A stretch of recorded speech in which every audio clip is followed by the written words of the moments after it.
we do have David Nolan on the line. I just want to introduce David. David's a Facebook friend of mine. David Nolan is famous amongst libertarians for two major achievements. He is a co-founder of the Libertarian Party. In fact, that party was formed in his own living room in 1971.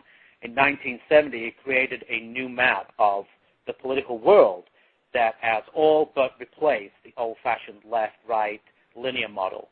If you Google search for the phrase Nolan chart, that recently turned up about 17,400 references.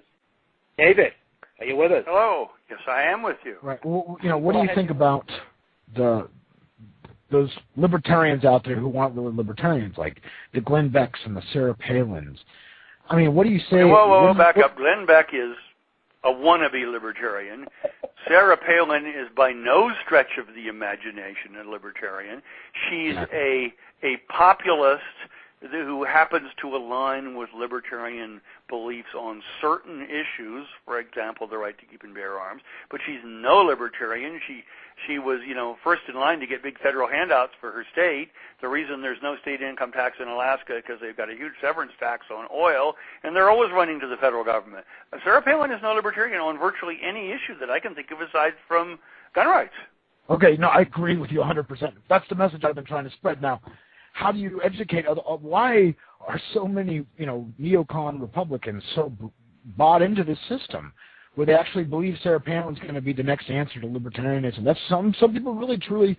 I've talked to people who are just huge Sarah Palin fans or huge Glenn Beck fans. When just a year ago, Glenn Beck was pushing for not just the bailouts, but more money in the bailouts. He was pushing for the Patriot Act 6 years ago. I mean, this guy has been, nowhere near libertarian positions. I've been trying to say this for a long time. How do we get this message out to more people in the mainstream? That's a good question. Now, I do not watch Glenn Beck very often because I find his personal style and delivery annoying.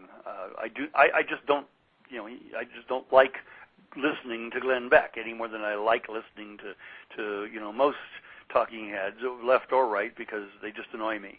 But I will say in Glenn Beck's favor that I think Glenn Beck is in the process of evolving. I think he is one of those millions of Americans who are waking up to the fact that this country is very rapidly sliding towards a society that falls somewhere between the society depicted in Ayn Rand's novel Atlas Shrugged and the one shown in the recent movie Idiocracy. And if you're not familiar with that movie, it's not a great movie, but it's fun.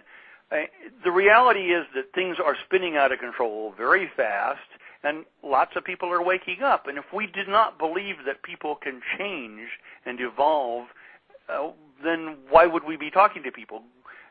I think Glenn Beck is one of those people who's evolving, haltingly, erratically, but he's moving somewhat in the right direction, so I think that's good.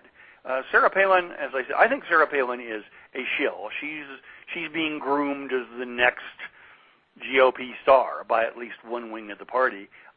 They try to call her a libertarian or a libertarian-leaning Republican. I really don't think she is.